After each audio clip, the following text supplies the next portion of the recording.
All right. So you good, Jen? All right.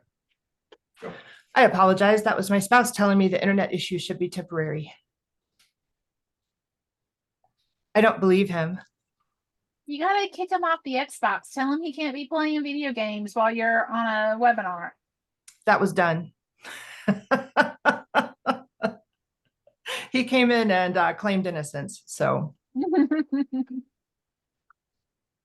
oh, and it is 12 o'clock. I guess we should just get going here. So, welcome.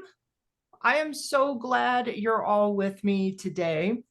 And before we begin, normally what we do is we invite you to the upcoming webinars. And what you may notice on the slide is that Lydia says it's time to get this party started.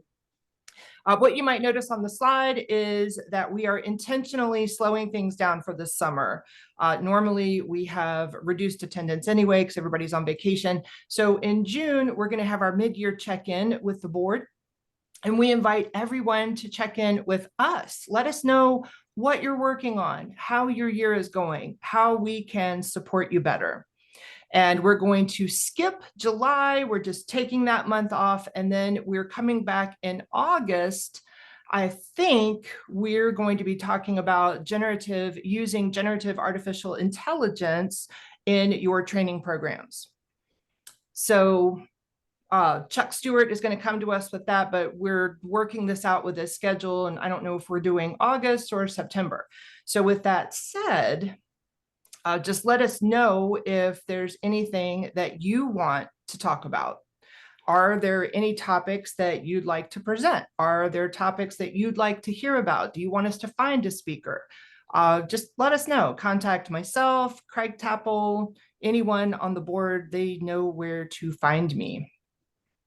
So as you can see on your screen, there are a lot of benefits to joining sites. And the main resource and benefit that we offer is us, you, networking. And one of the things that I am talking about today is operating in a bubble. What happens when we run our organizations as isolated departments? And one of the great things about Site is letting you know that you're not isolated, you're not alone. And all of us face a lot of the same challenges. So with that said, I am happy to introduce our next speaker. I'm very fond of her, and I'm often her harshest critic. But she's been a multi-line adjuster, an agency owner, a litigation manager, an insurance educator, and she also feels very awkward talking about herself in the third person. And you are going to hear a lot about me in my presentation anyway. So without further ado, it's me. So let me get out of this. And what I want to talk to you about today, honestly, I've been around for 35 years. And as I jokingly referenced in my introduction of myself, I've been an adjuster. I've been an agent. I have my 6 and 63. I'm a licensed financial person. And what started as a pet peeve, talking about the bad apple effect, I started researching it, and I realized this is a researched challenge. It's an issue. So what if I told you there are agents who are not greedy bastards and with no regard for ethics, underwriting guidelines, or rules? What if I told you there really are adjusters who truly look for coverage and want to say yes? Or what if I told you that underwriters value relationships and want your business? Would you call me crazy? Are you laughing now, but mentally disagreeing with one or more of these statements? Interdepartmental assumptions and stereotypes are a reality in our business, and they create a lot of conflict that is largely unnecessary. And a lot of this is brought about by the bad apple effect. So the old maxim, one bad apple can spoil the entire barrel. It's trite, it's overbroad, overused, but research indicates that in a business environment, this is absolutely the case. In business, the bad apple effect occurs when one or more poor performing or poor behaving individuals or members of a department or team drag down the performance of the rest of the team. So after 15 years of being an adjuster, I had the opportunity to buy my family's insurance agency. And it gave me a real moment. It gave me sort of an existential pause, because at that point in my career, I could not stand agents, couldn't stand them. And once I took some time and I thought about it, I realized that it was only a handful of agents that caused this resentment. A handful of agents out of all of the agents that I spoke to on a daily basis who did a great job. But these bad apple agents asked for things for which our clients weren't contractually entitled. They didn't or wouldn't read the policy, or worse, they would call me with hypothetical coverage questions, and not 10 minutes later, the policyholder would call with a first notice of loss that matched those facts identically. It was maddening. And before I was conscious of it, I realized I didn't like any of them. So over the years, I've come to realize that this phenomenon is pretty common. I belong to a number of social media groups of both agents and adjusters alike. One group has funny memes about how agents always say no. One group has funny memes about how underwriters say no. Both groups have funny memes about each other. And I try every once in a while to interject with, "Hey guys," and then I'm summarily booed. I once served on a group with the Virginia Bureau of Insurance to rewrite agent licensing questions, and it became really apparent that the folks in the group that dealt with agents did not like them. Why? And so I spent some extra time with them, because they kept saying these jokes and these slurs and these things, and they'd look at me and say, "No offense." Okay, no offense. Okay. Well, I realized they only dealt with the bad apples. So when I use this term bad apple, it can refer to a number of different situations. So we always have to start with the dictionary. The word bad is defined in the Oxford Dictionary as of poor quality or low standard, not such as to be hoped for or desired, unpleasant or unwelcome. And when I read that in the dictionary, that kind of made me giggle. Because in a business environment, this person can present as a poor performer, a negative person, an ill-mannered person, a poorly trained person, an unethical person. And I'm sure if we took a moment, we could all add to this list from our personal experience. So I owned and ran my family's insurance agency for 17 years. And during that time, I had the opportunity to hire and train a lot of people. I honestly believe that if you gave someone an opportunity, the right resources, good training, sunshine, love, fertilizer, they would literally blossom. I always tried to look for the good in people, and I didn't want to be overly judgmental. And I thought that if I gave people enough information about my organization, my culture, they would weed themselves out if they didn't fit. I'll wait for the laughter to die down. So much like gardening, I learned quickly that not every plant blossoms. Not only did I learn that painful lesson, but I also learned that one bad hire can drag down the rest of the team. So in 2006, Will Phelps, Terrence Mitchell, and Eliza Byington published a study entitled "How, When, and Why Bad Apples Spoil the Barrel: Negative Group Members and Dysfunctional Groups." And that study is just as long and hard to read as it sounds. But in this study, groups of 4 college students were organized into teams and given a task to complete some basic managerial decisions in 45 minutes. To motivate the teams, they were told that whatever team performed the best would be given $100. What they weren't told is that in some of the groups, the fourth member of the team isn't a student, but an actor hired to play a bad apple in one of three personality types.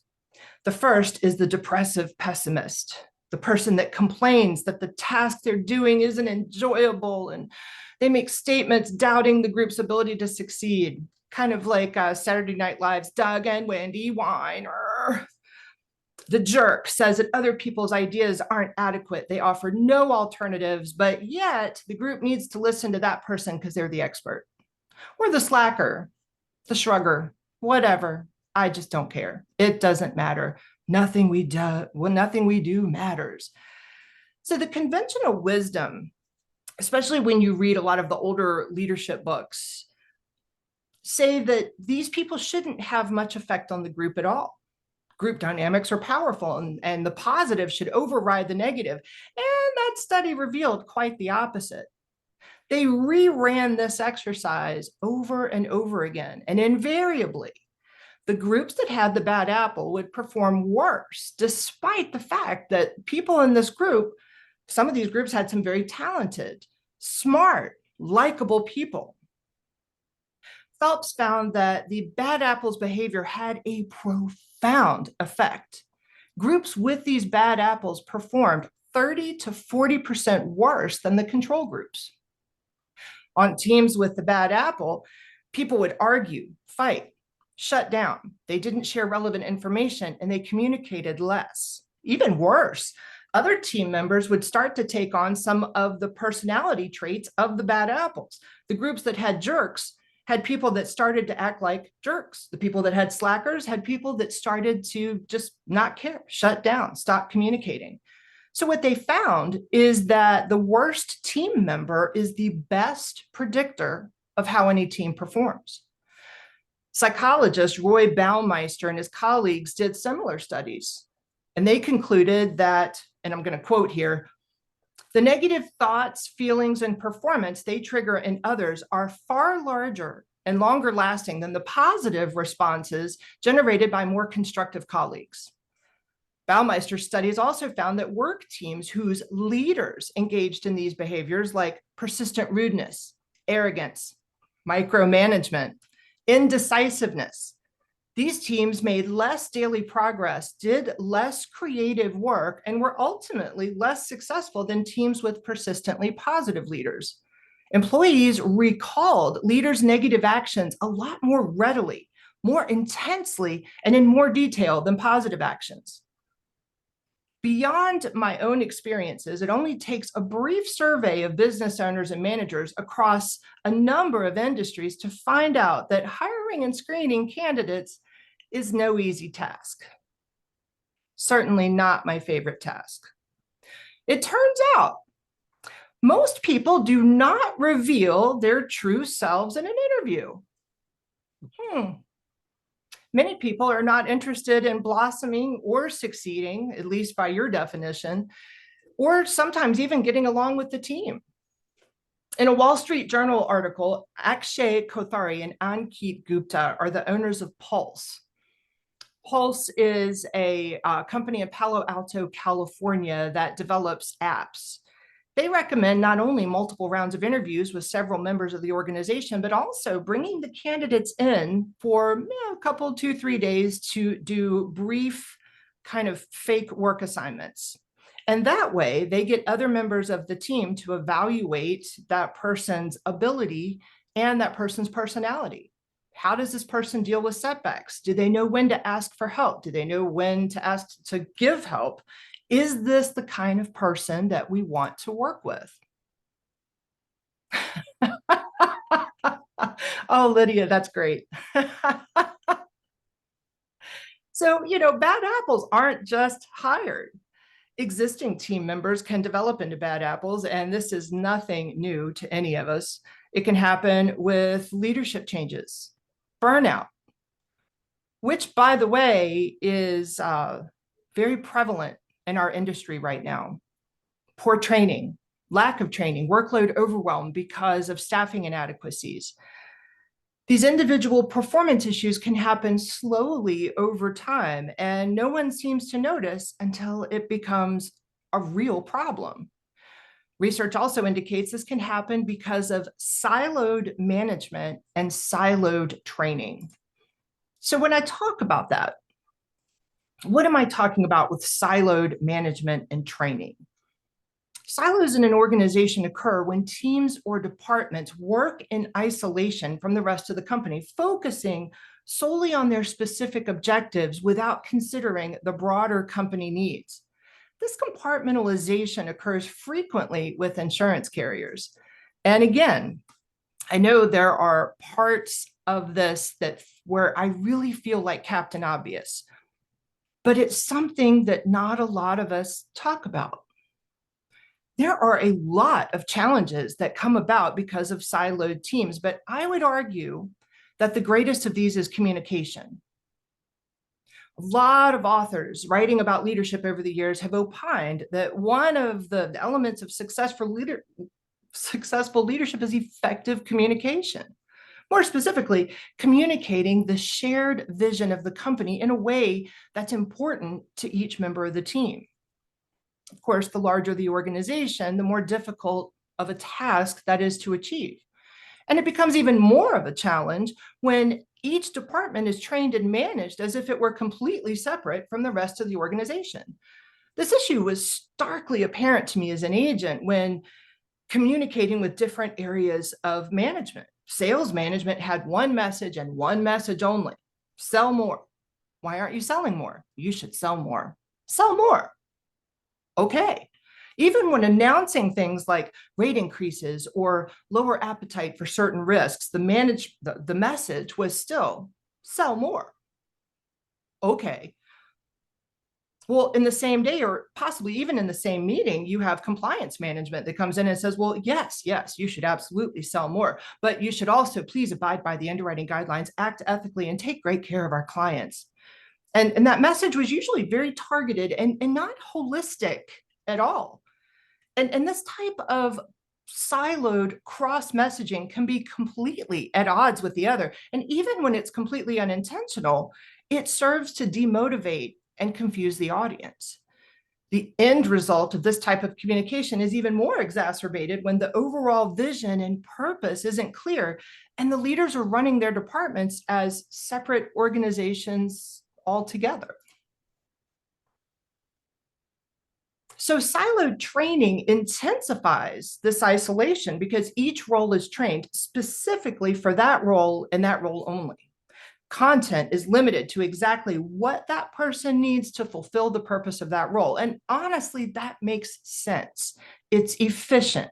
It's an efficient use of time and resources. Onboarding people is expensive and it's time consuming. And we need that butt in that seat doing that person's job as quickly as possible. I completely get it. But most people crave purpose and buy-in.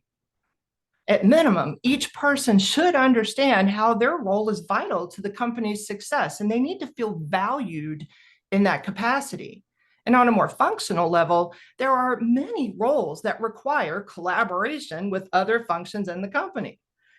Agents, actuaries, product managers, underwriters, adjusters all have to work together. I know. It's a weird concept. But to not only drive results for the business, but to also make good things happen for our clients. And when people are trained in isolation, it leads to uneducated assumptions about the roles that others play in the organization. So I have a great example on this. When I started teaching full-time 3 years ago and researching, I was reading about the effect of reinsurance contracts on personal lines underwriting. I was fascinated by this because not once in 17 years did the carrier or my underwriter, for that matter, ever mention reinsurance guidelines. So I called a friend of mine, a fellow nerd, who at one point was one of my underwriters, and I asked him about it, and he was emphatic, like, oh my God, yes, the reinsurance contracts are very strict, and we had latitude to make decisions in other areas, but any sort of exception to a reinsurance requirement would cause them to void that contract. And gosh, those reinsurance contracts are vital for the carrier staying in business. So I asked my friend, why have we never had this conversation? And his response, and I am not making this up, he said, well, I guess because most agents don't want to know. Agents don't care about those things, and they're just out to make a buck. My first reaction was quite defensive. And I'm sure there are agents that don't want to know, but I also know that this knowledge could have saved me a lot of time, a lot of headache, and it could have also helped me more adequately train my own staff. These assumptions that we make about each other lead to avoidable conflict. There's no reason to start a phone call with the mindset that the person on the other end is working against you. But with that said, what other conclusion could you draw if you had no idea that the goals for the other person's department are totally different from yours? Or if you don't know anything about the goals of the other person's department at all, and you think their job is to just help you do your job, but you're only getting to define your job the way you can with limited information. Imagine the frustration that occurs when your limited view of reality is not really how things work. It's kind of like that commercial with the ladies taping the pictures to the wall, and one of them says, that's not how this works. So as trainers, we're in a unique position to alleviate some of this frustration. But ironically, as trainers, there are times when we too are put into our own silo. We're treated as though we're separate and distinct from all the other functions, only to be utilized in very specific cases like onboarding and specific content rollout. So cross-training, interdepartmental cross-training has been proven in many organizations, not just in the insurance realm, to improve collaboration, employee engagement, knowledge sharing, and empathy. And most importantly, to build fully functional and complementary strategies. In other words, for teams and departments to move in the same direction, they need to know how they fit together. When they know that, they can work and communicate more effectively together and combat that bad apple effect that uneducated team members bring to the table. A few years ago, I taught CPCU 520 insurance operations, and I had 13 people in my class from different roles in the industry. CPCU 520 is simply a review of the functions of each critical department of an insurance company, like underwriting, actuary, claims, marketing, sales, The aha moments were frequent, but the most powerful thing that happened in this class was the networking and the resulting empathy. Conversations that went something like, wow, I didn't realize your job was so stressful. Or, wow, I didn't realize so much went into that. Or, wow, I didn't realize that's where those guidelines came from. Cross-training can also improve industry employee retention. When someone decides they don't enjoy one role, they can move into another. Our industry is experiencing a real talent crisis, and it's only going to get worse as people retire in the next few years.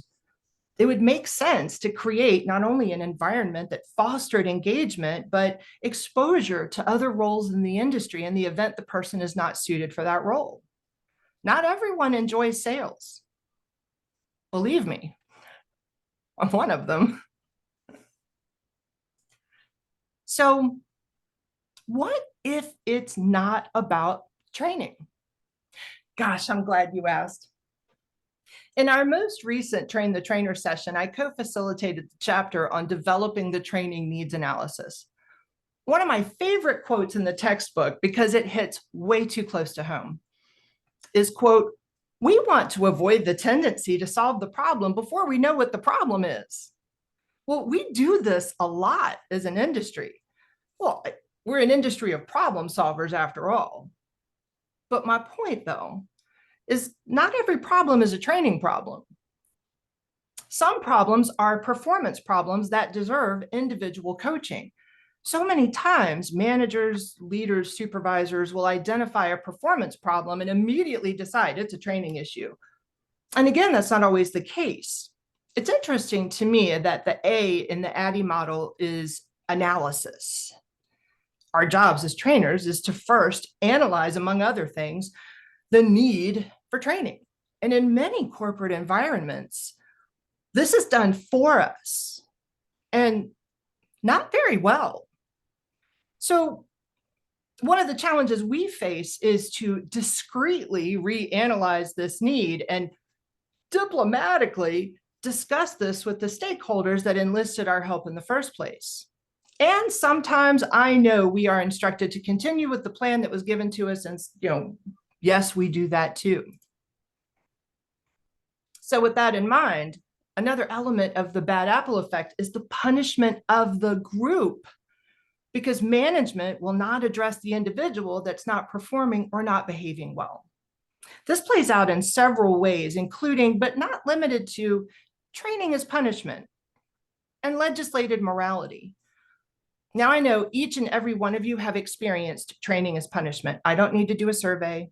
I don't need a show of hands. We've all been in that class. I'm fairly certain we've all taught that class. So we have someone in our midst who is not acting ethically or is not behaving well or is a poor performer, and therefore everyone has to attend training. It's a morale killer. Performance problems can usually be traced to 4 major areas: knowledge, process, resources, or motivation. The solution is not always training. And sometimes it's a combination of solutions, but it often only needs to be addressed with the individual. And for the past several years, we've seen this play out on the financial side of our industry. We have bad apples who are not taking client suitability into account, and therefore every single licensed agent across the country now has to take additional training and fill out at minimum 2 more inches of paperwork. The Department of Labor recently updated its rules for suitability and strengthened the definition of fiduciary duty, all in an attempt to bring the bad apples into line. These efforts tend to complicate the lives of the ones who are already following the rules, and the folks that are unethical or acting unethically are going to continue to do the same thing. So in almost every case I've witnessed, the group was well aware of the identity of the poor performer. Failing to address the problem individually and constructively negatively affected the entire group. As with the studies we talked about earlier, it's been proven time and again that the bad apple lowers the performance of the entire group. And I'm not just talking about product output either. I'm also talking about ethics. I've seen the unethical team members celebrated because their product output in either sales or claims was so remarkable that only later it comes to light that it was so remarkable because of their disregard for the rules. In every case I can remember, the morale of the people who were aware of the situation was negatively affected until that person's actions were addressed. So earlier I mentioned a Wall Street Journal interview with Akshay Kothari and Ankit Gupta and their efforts to avoid hiring the bad apple in the first place. They go on to say it's important to develop a culture that doesn't tolerate bad behavior. That's a lot harder than it sounds. The best organizations make explicit their intolerance for bad apples, and they spell out behaviors that are unacceptable in the workplace and then act decisively to prevent and halt them. Another organization they interviewed recalled a situation where there was a deeply skilled but incredibly nasty engineer who leaders could not bring themselves to fire. So they rented a beautiful private office for him several blocks from the building where his colleagues worked, and his coworkers were a lot happier, and so was he, because he didn't like people. But that's a very one-off example. And to me, it sets a very bad and expensive precedent. Leaders who believe that destructive superstars are too important to fire often underestimate the damage they can do. Stanford researchers Charles O'Reilly and Jeffrey Pfeffer report a revealing episode at a clothing retailer. The company fired a top producing salesman who was a bad apple. And after he was gone, none of his former colleagues sold as much as he had. But the store's total sales shot up by nearly 30%. The lesson, according to O'Reilly and Pfeffer, was that one individual brought the others down, and when he was gone, they could do their best. I've also heard it described as saying the air is more breathable. Now, of course, I'm not saying that bad apples need to be fired at all. Each one should be addressed individually and constructively. So we as trainers are in a unique position to alleviate some of this conflict. Even if our roles, our content, or our delivery are out of our control, we can still communicate the need for cross-training the people in our organizations. We can promote empathy, communication, and the need for developing more detailed training analysis. And finally, we can give honest, objective feedback to management when we see the bad apple effect in motion. Of course, I also recognize that talking about this and presenting it to you is a lot easier than putting some of these things into practice. But with that said, talking about it is an important first step. And with that said, in a number of the situations I've found myself over the years, these are some of the things that no one is talking about. Now, what I want to know, I made this short on purpose. What I want to know is, do you see this at work in your own organization? Or in any organizations with whom you've been affiliated, if you would like to put this in the past tense and not. Yes, hi, Jen. This is Greg Lentz with Pacesetter Claims. How are you? I'm good. How are you, Greg? I'm wonderful. First of all, I'd like to say absolutely fantastic topic and presentation. Thank you so much. Actually, you've inspired me today. Yes. And I will answer your question, but before I begin, because I am so duly inspired, how can I or anyone in the attendance meeting today get a link to this? Because I absolutely want to share this with my VP of operations so that we can let some of our other management team view this presentation that weren't present today. We are recording it and we will have it on the website. Okay, great. And I can share that, right? Absolutely. Okay, and I will. Thank you. So, yeah, I have seen that. As a matter of fact, I would be absolutely shocked if anyone here said they've never seen that. This problem that you speak of. It's very common because I think it's just basically part of our human psychologies and interacting together when people are in groups. So, yes, I have seen it in several of the flavors that you've mentioned. It is a problem. I love how you mentioned, we don't absolutely fire the person. We look at what's the problem first. Maybe it's another big one, which you brought up, which is great. Usually people go straight to training. Oh, it's a training problem. No, it might be a personality problem. Maybe they're having personal issues at home. I don't know.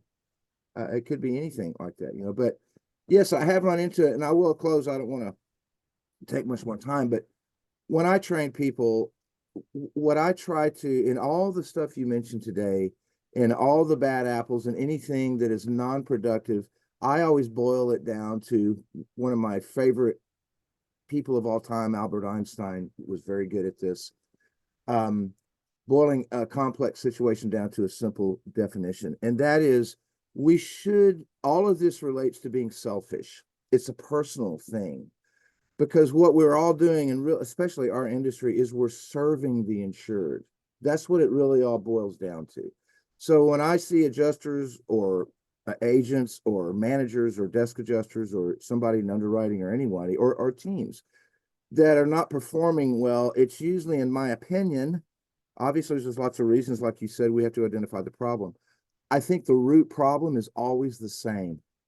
It's that we're thinking too much about ourselves, and we're not thinking about how we can help our group, the company, and who the most important person we're all working for, the insured. I have not thought about it that way before. So we'll let you ruminate on that. Thank you again so much. Thank you, Greg. And I just want to read a couple of the comments. Zarin said, don't forget a good apple watching a bad apple succeed. That makes bad apples too. And Let's see here. Lydia says, I've experienced a bad apple and grateful to say that individual handling happened. My bad apple was of the depressive pessimist flavor. The air definitely became more breathable after the performance improvement plan started rolling. Mary says, you call it the bad apple. I call it the Eeyore effect. Don't worry about me. I'm just going to eat my thistles. Mm-hmm. Mary says, no, run. And it does. It brings down morale. And it creates almost a group organizational disappointment where everyone decides that the rules no longer apply. And whether they come to that decision consciously or unconsciously, we've all seen it at work when the problem is not addressed. And obviously, when you're talking about performance issues, HR issues, those are private. And you have to be very careful communicating to the group that you've addressed it. But there has to be some sort of communication that it is being addressed. Heather says, nothing's more deflating than bad behavior tolerated or ignored by all. It can squash the spirit of people. Squash is a great word. Patrick says, a bad apple flourishing causes the good ones to look for the exit. Yes, absolutely. I have had them flaunted in front of me so many times. As a matter of fact, once I had management offer to they offered up this other agent and said, we think you should go sit with this person and observe them. And I said, no, thank you. I'm good. And later on, his contract was summarily canceled, and it was found that he was a rule breaker. And we all knew it. The people that needed to know couldn't see it, but we all knew it. And it was, Heather used the right word, it's deflating. Because you're working very hard. Compliance is difficult. As a matter of fact, as part of the research for this, there was an article in I think it was an accounting compliance journal that was literally discussing generational differences in regard to compliance, but also it was talking about how compliance takes time, effort, care, stress. And anyone who is making any of this look easy, comparison is the thief of joy. When you start comparing yourself to someone like that, you have to figure out what's going on. And that's difficult. And I think a lot of that goes back to the siloed management that happens with a lot of carriers. Agents are over here. Agents have these goals. Adjusters are here. Adjusters have these goals. Underwriting is here. Underwriting has these goals. And then when we talk to each other, we only talk to each other when we need something. And that's going to create a certain amount of, it's going to add to the incorrect assumptions, and it's going to add to resentment, because the only time we hear from these people is when we need something. And then a lot of times they don't even know what they need. They're just trying to get somebody to stop yelling at them. And it's really a function, in that case, of knowledge. Lydia says, the power of good apples of various teams and collaborative groups is so powerful. We recently started a multi-department learning sprint. What? On soft skills, including, I'm just so excited, service, underwriting, loss control, and sales teams. And the peer-to-peer follow-ups in the sprint were the most powerful tool in overcoming the stereotypes we all tend to fall into because of the bad apples. I could not love that more than I tried, than if I tried. Lydia says, the feedback from all teams that attended was amazing. So many comments that started, I didn't realize so-and-so handled that. I love it. And she gives a shout out. Thank you, Sandra Colley. Wendy says, what about when every time the bad apple is brought to management's attention, their response always being that it's just your perception that they aren't doing their job? That is frustrating, because that means you're the only person that's speaking up. If you're in a team environment, everyone knows. If you have someone that has a poor attitude, if you have someone that is not carrying their weight, or that is the pessimist, or what have you, when the feedback is that it's about your perception, that means that other members of your team aren't speaking up.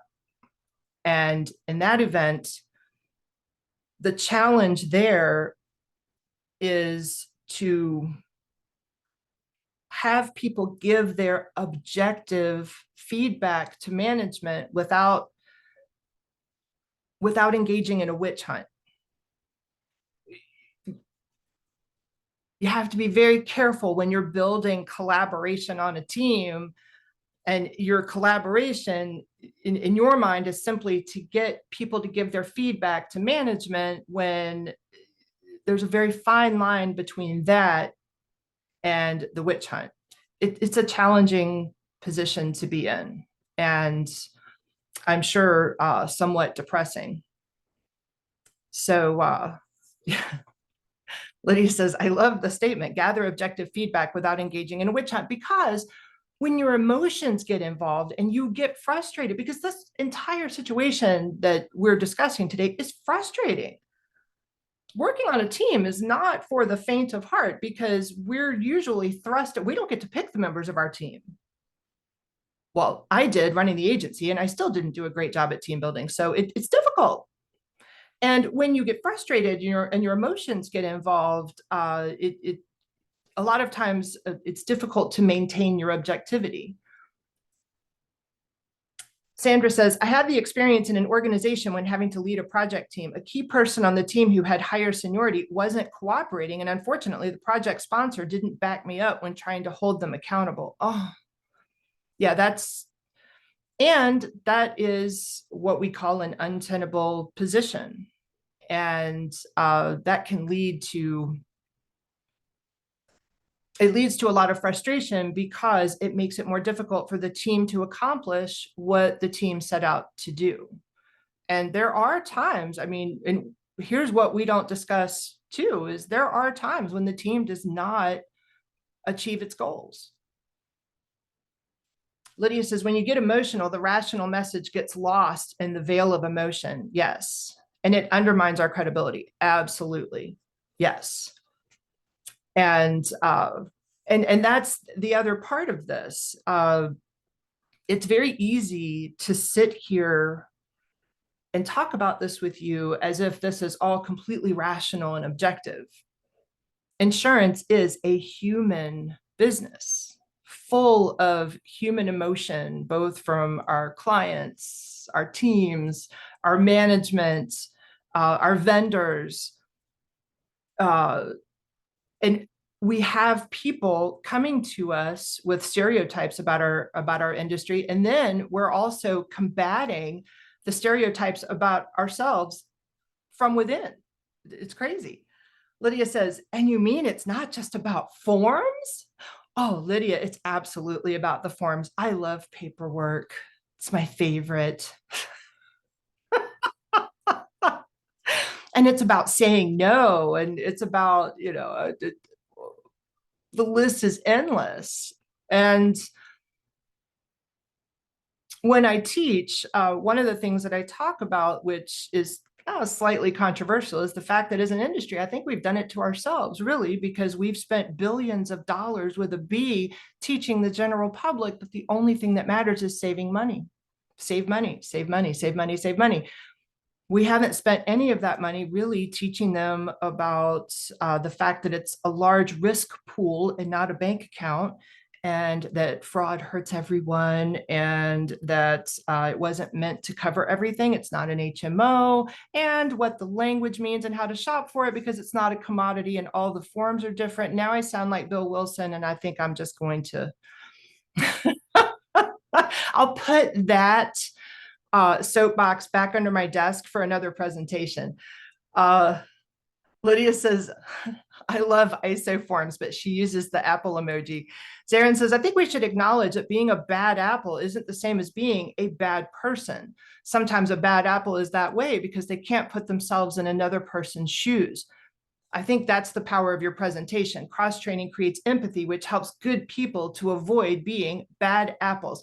Thank you, Zarin. Yes, that is my message. And, a lot of judgment comes with dealing with someone that hasn't been trained. And it really makes communication difficult. Lydia says, bad apples don't have to rot either. You can save a bad apple. Oh, where'd it go? If that apple is a result of burnout, you can cut out the rot and build back resilience. I'm living proof of that as well. The living proof part was my comment. Chantel says, that's what my book is about, teaching consumers. Oh, Chantel, you are a warrior goddess. I love it. Anne says, we found in our onboarding training that when we focus on breaking down silos and spending time sharing context about not only the new hire's role and team, but the roles and objectives of partner teams and departments, new hires become more productive faster and have the ability to make thoughtful, autonomous choices for the betterment of all parties. It helps prevent bad apple stereotypes of other departments before they begin. It's not a magic solution, but it sets a positive foundation. Oh, you have my heart too. I love it. And as we share these stories with other organizations, hopefully we can make a bit of a difference. Anyone else? Yeah, Jen, I just wanted to echo something that was said. Your comment, cross-training can create empathy. Reminds me of one of my favorite sayings, there is no job so easy as the one you don't have. And then, the idea that you have no idea what these other people are doing, they are part of the process. And the idea, and it sounds like a soft word, but my background, I was told for a lot of people, the soft stuff is the hard stuff. They don't quite get that. And if they can't understand the empathy of what these other people are doing, then it's hard to collaborate. I thought that was a very valuable point that you made there. Mm-hmm. Thank you. And I agree. Oh, and Zarin says, love that, Carrie. It's so easy to be an armchair quarterback. Absolutely. And again, and I know it sounds trite, but that whole saying of you don't know what you don't know. Anyone else before I wish you all a wonderful day? Lydia says, just do it already. Oh, I'm not going to address that, Lydia. or that attitude of, I just don't know what's so hard about it. Oh, goodness. All right. Well, thank you all so much for being here. I hope you have a wonderful day. We'll see you next month. And if you have any topics, if you want to be a speaker, if you have any questions, or simply want to reach out and be told that you're amazing, give me a call. Y'all have a great day. Thank you. Thank you. You too.